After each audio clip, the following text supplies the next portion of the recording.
want to welcome everybody tonight.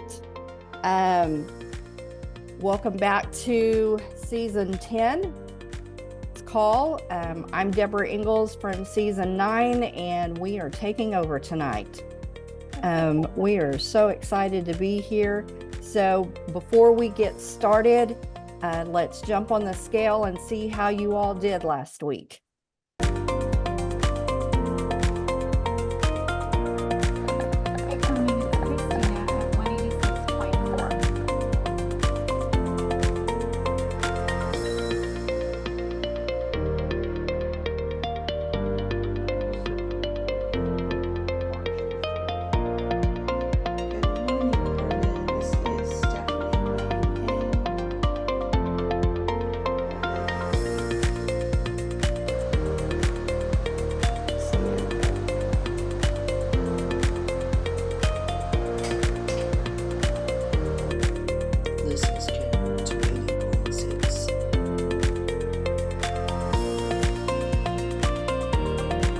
All right, so we have the standings. So after 5 weeks in the program, in 6th place is Sam, down 3.2 pounds for a total of 1.56%. In 5th place is Stephanie at 5.8 pounds for a total of 2.91%. In 4th place is Beth, down 6.2%, 6.2 pounds, which is 3.5%. And in 3rd place is Christina, down 6.8 pounds at 3.52%. And in 2nd place is Karen, down 16 pounds. Wow. With a total of 5.39%.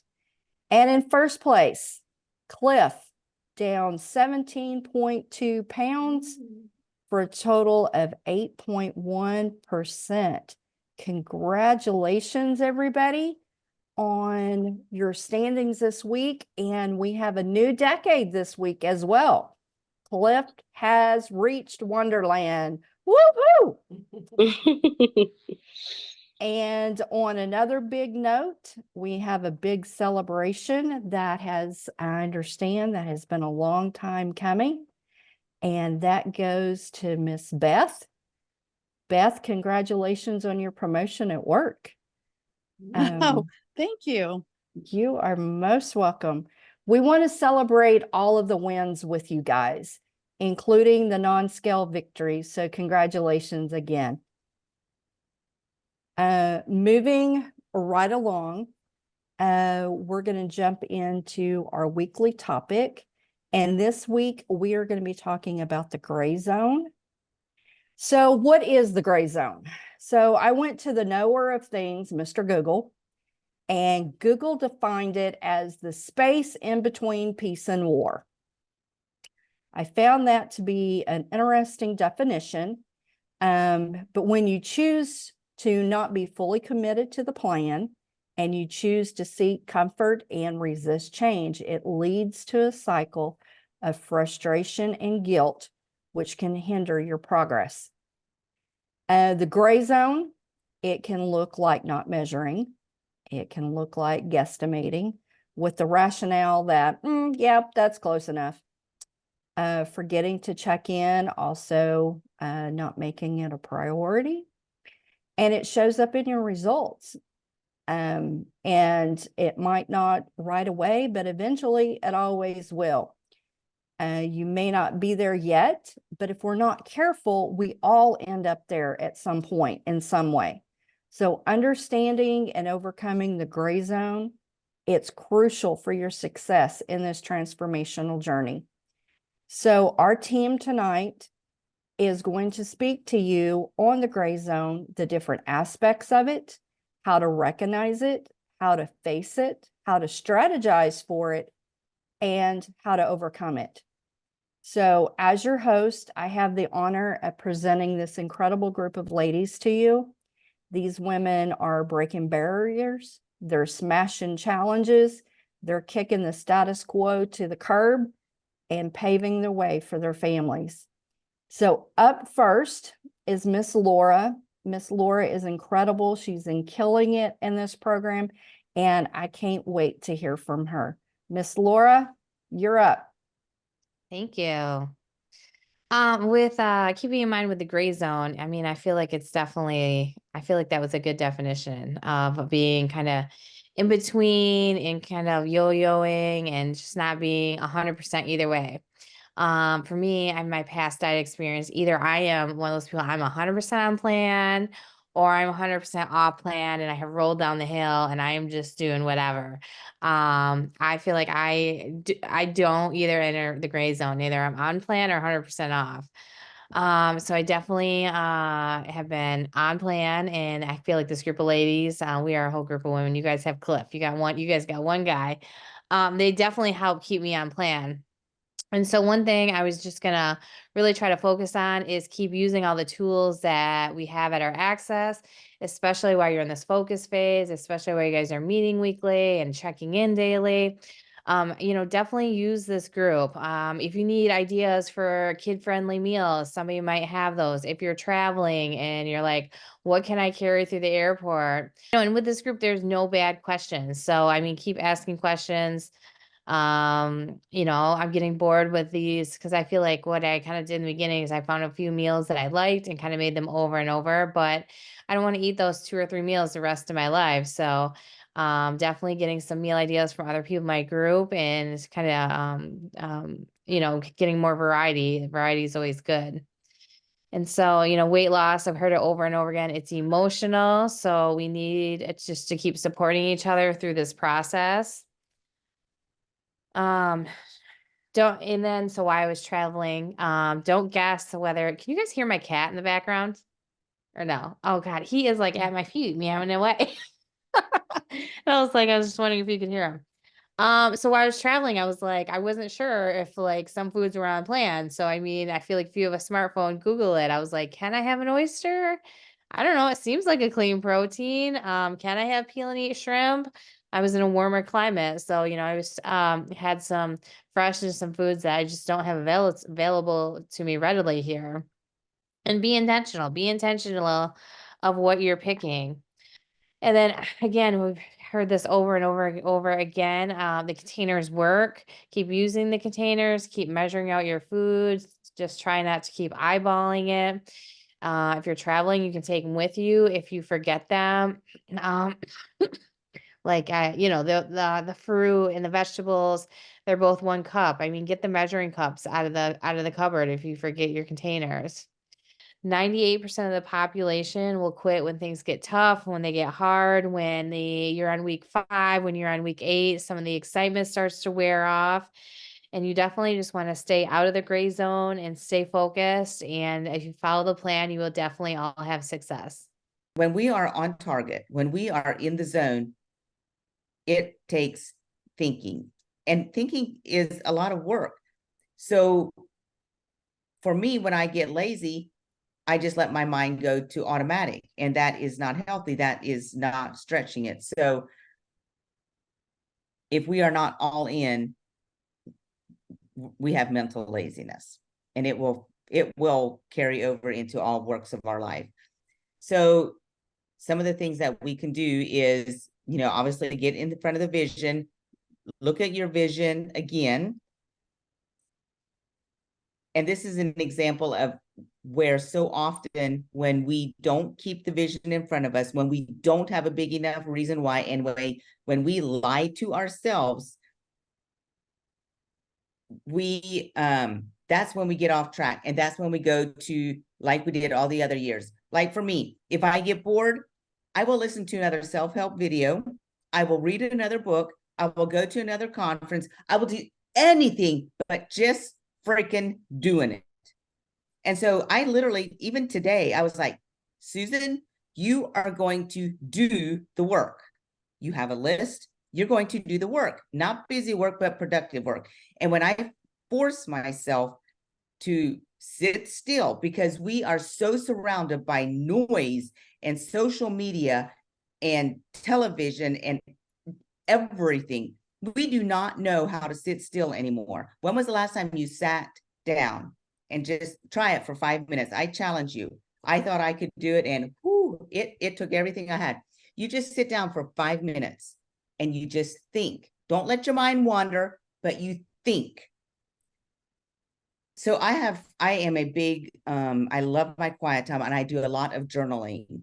And when I journal and then I read back through it, it gives me a different perspective. And it often I will solve a problem when I'm journaling or when I am meditating. And God's word, which I am a very firm believer, that says that we are supposed to meditate on God's word. That means it's kind of like chewing the cud. You know, you just think about things. That's the same thing in our physical life and in our mental life. Think about what you want to look like. Think about how you want to feel. Put yourself in there. It is just amazing how thinking strategically takes a lot of focus. So it's not something like. Up next, we have Hannah.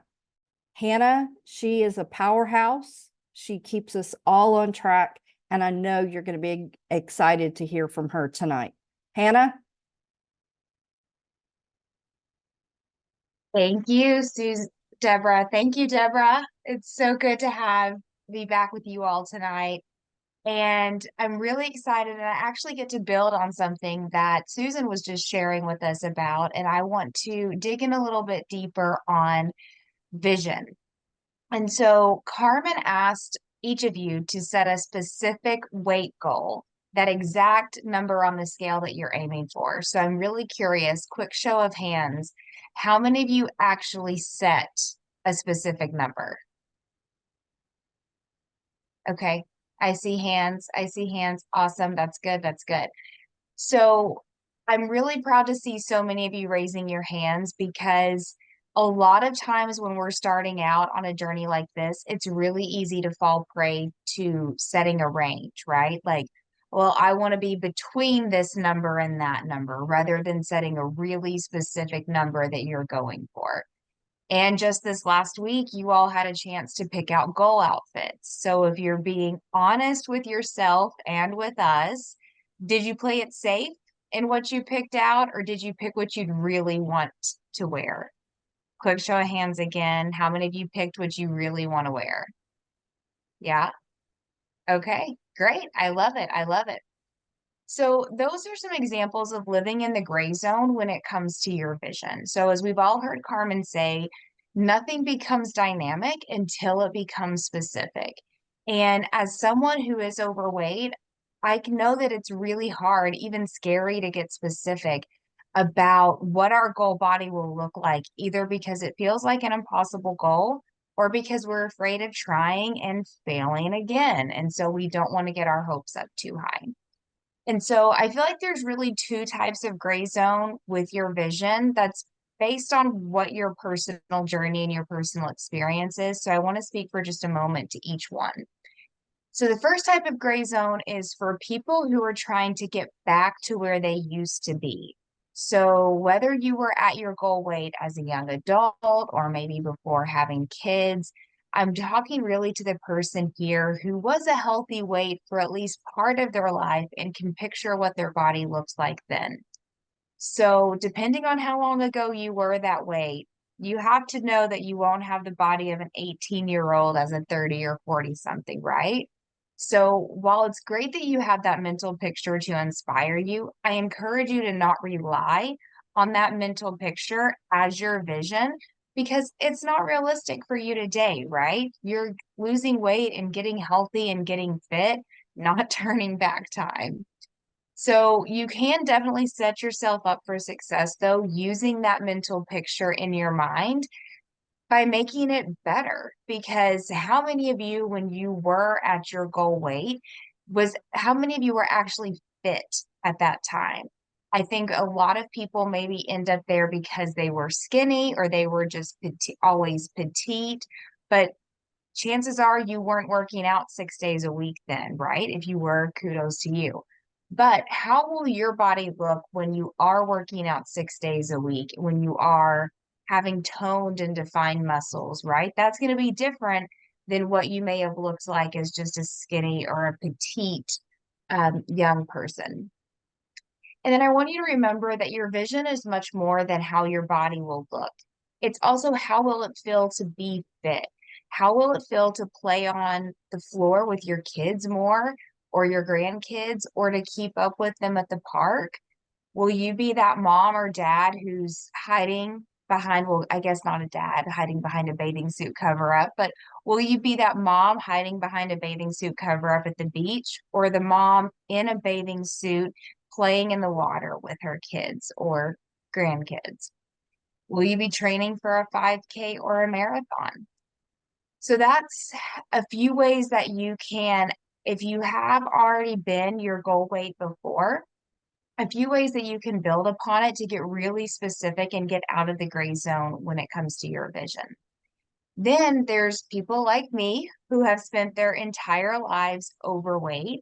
And so I know from my very own personal experience that it's really challenging to get specific about what your goal body and your goal life will look like because you're going someplace that you've probably never been before. And we don't have a mental picture to start with. And when you don't have that mental picture to kind of pick up from and get back to, I think it's very easy to end up being generic with your vision.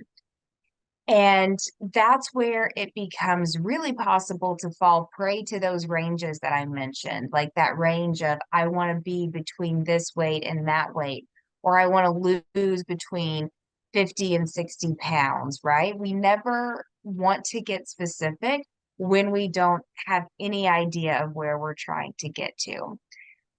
We also use the excuse of, because I know I used it, well, I don't know what this weight will look like on me, so I'm not even going to imagine what my body will look like then. I'll just know it when I get there, right? And so, yeah, you're absolutely right. Part of this journey is going to be filled with a discovery. In the beginning, I'm going to be really honest with you all. My vision, and this was about the extent of it, my vision was to be able to wear a bikini and look skinny. And that way, in my mind, to look skinny in a bikini, I should be able to lean over. And when the rolls came from leaning over, that it was very clear to anyone looking that that was just skin and not fat rolls. That was my picture of skinny. That was my vision. I wanted to look skinny in that bikini. But as I've made progress, I've continually refined my vision as I've gone along. So I've actually reset my pound goal, like that specific number I'm looking for on the scale, 4 times since we started season 9, 26 weeks ago. And then I added on to it by setting goals for how I want my butt and thighs to look. Sorry, guys, that's a little TMI, but this is what you have to do when you're building your vision. You have to get specific to what you want. I've started setting fitness goals. When I started doing my workouts, I could not even do 1 regular push-up, not a 1. This earlier today, I knocked out like 10 in a row on my toes before I was like, okay, let's drop to my knees for a few and then go back to the toes. But now one of my fitness goals is to do a pull-up. Like I've not tried in a few months, but the last time I tried, I think I moved about 1 millimeter. So that's one of my new goals. And none of these things were on my radar when I started season 9, but as I've gone along, I fine-tuned my vision to start thinking about, okay, well, if I want to do a pull-up, what parts of my body do I need to be working on? Where do I need to grow stronger? What are activities I can do that align with that?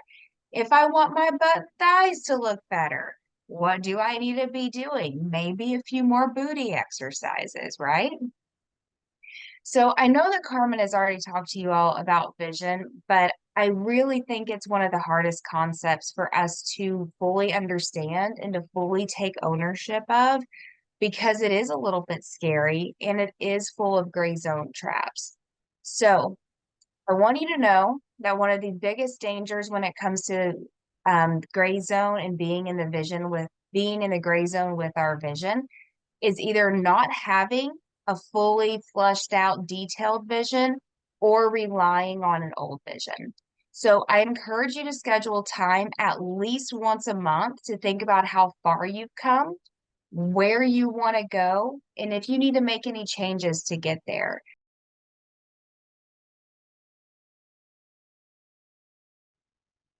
So this week y'all were given some homework, and I have 3 questions here for each one of you. So the questions is, how did you feel picking out your goal outfit last week? What is one place that you are operating in the gray zone, and what are you going to do moving forward to stay out of it? So picking my outfits, I mean, it was actually encouraging because it was like someday that is going to be me. Like it was that breath of fresh air of knowing that I can do this and I can accomplish it. And to have those, I'm a visual person. So for me to actually see how it will look when I get to wear that outfit was a really encouraging. And I actually did it on Monday, and this week I lost over 5 pounds. So I feel like just getting to see that visual again, and like be reminded of like what is the why behind it, like part of the why behind it. And so for my gray area is to be more intentional on when I eat my food. Like I tell myself, I'm gonna have so much water in by this time. I'm gonna have these containers all by this time. Like I get them in by the end of the day. I get my water and everything in, but I tell myself I'm gonna do it by a certain time, and I'm not always hitting the mark that I have set for myself, even though I get it all by the end of the day. And in my window, sometimes I'm literally standing there at 6:05 and I'm just like shoveling food in, or I'm like chugging it, and then it's like, oh, now I feel miserable. So that's my gray area, is to be committed to that time that I have set, that certain containers and certain amount of water has to be in by a certain time. Good evening. Good evening. So how did you feel about your goal outfit, and how are you operating in the gray zone, and what are you going to do to stay out of it? So I mean, I felt excited looking at my goal pictures. I can't say that prior to this, I would have been more depressed. I would have been like, just in a very negative space. But with this program, I totally feel that it's possible and that I can do it. I have all these beautiful, wonderful castmates before me that have proven to me that it can be done and that I can finally accomplish that goal. So I felt saucy and spicy, and I'm like looking forward to it. Like it definitely like helped me get recommitted mentally, especially because I had to submit those pictures when it was a pretty crazy busy weekend. And so it was a nice like refocus towards the goals and like the vision. And so it was nice. It was exactly what I needed just at the right time. And so in terms of the gray zone, this is real fitting for me coming out of the weekend I just had. I need to continue to become stronger in meal prepping, just in different scenarios of my life. I'm very good at meal prepping when I'm at home and I'm in my routines, but when I get outside of the house, I have to take things with me for multiple days. It gets just a little hairy for me. And so these are some skill sets that I'm just going to continue to improve on. I'm always the one at the end of the night. Like I can't check off my water yet, but I'm like, I'm almost done chugging my water, So, for the water, what I actually started doing is I did put a timer on my phone, and I was like trying to get this done so I can get like at least a good 3/4 of it done by the by the end of the workday, right? And so I have the timer and I was just doing the like 10 chugs every time the timer went off. And then so I actually just started that today because I was like, I got to get this water, and not towards the end of the night where I'm having to go to the restroom all night or stay up late because I'm waiting to go to the restroom so that I can go to sleep in peace. And then, yeah, so two ways to avoid all that. I'm definitely reaching out to Hannah, my mentor, and I plead with her and and also ask the team here, like our cast, for help and ideas of what they do for meal prepping, just to help expand my mind and get creative with it. So just reaching out for help. It doesn't come easy to me to ask people for help. So putting myself out there to my mentor and to the cast is very vulnerable, and so that in itself is a way that I can avoid being in the gray zone for meal prepping. And then the water is the timer right now. And now that we just finished the end of the month and started the new month, and this weekend was not as successful as I would have liked it to have been. I actually read this morning the I Commit contract.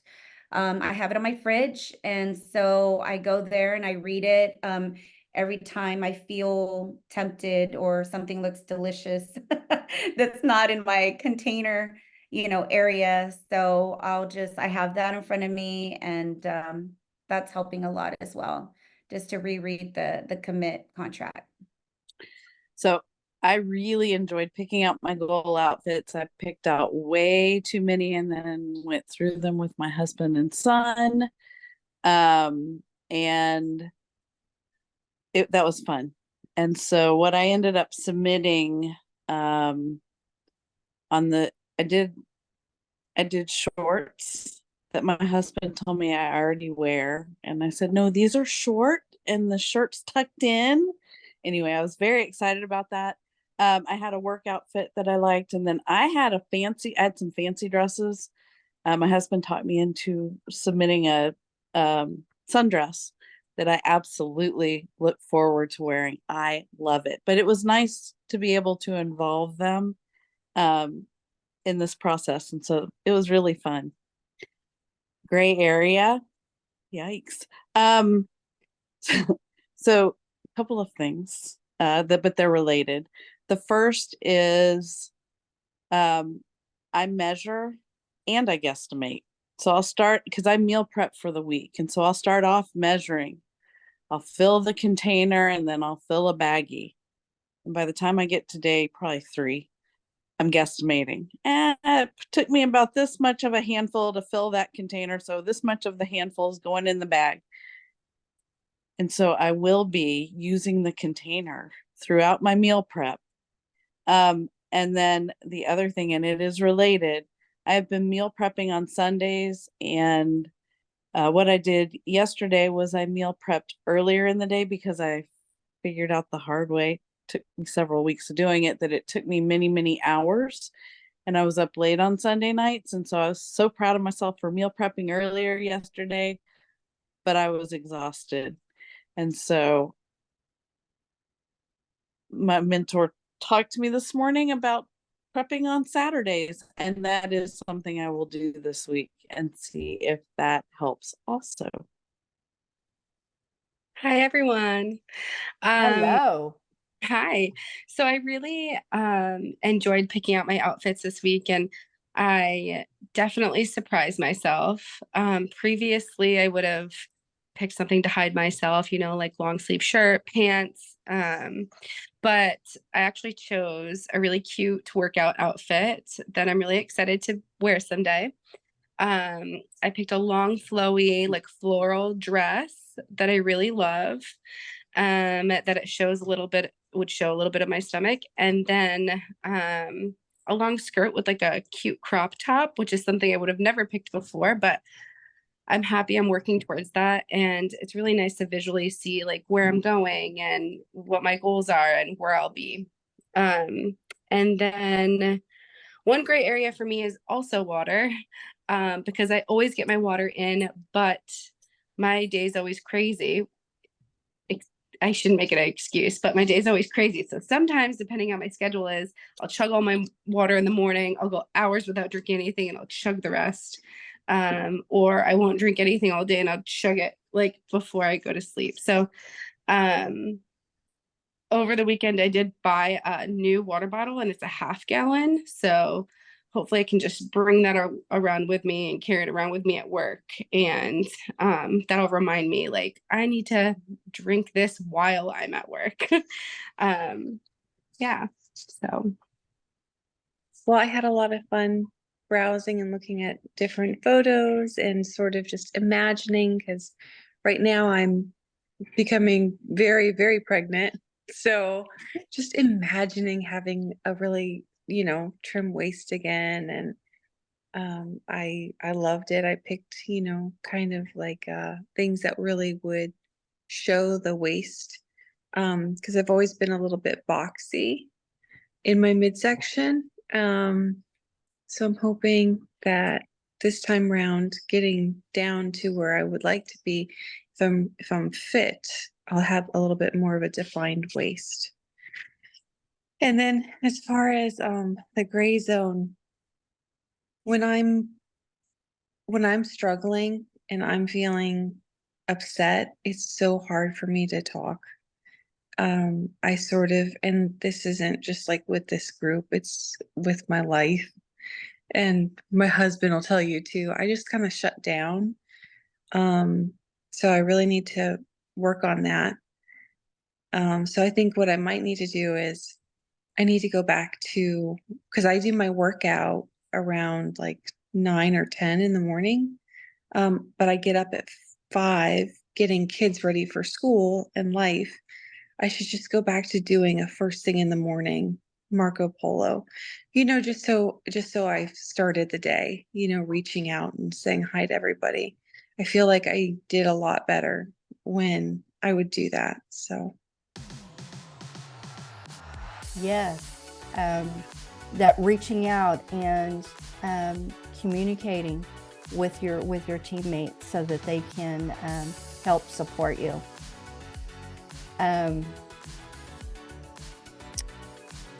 We've had great conversation tonight. These ladies have dropped incredible pearls of wisdom on us tonight. So this leads us up to, you've got 2 options: choice or decision. And I encourage you to look at where you're getting stuck, or where you see a place that is a trigger or a danger zone of getting stuck in the gray zone, and either make a choice or a decision. The thing that's going to give you the confidence in this journey to stop is to stop making choices and start making decisions. You have to decide. Choices and decisions don't mean the same thing. Choose means to pick one. And decide comes from the Latin root word of decide. The D means of and from.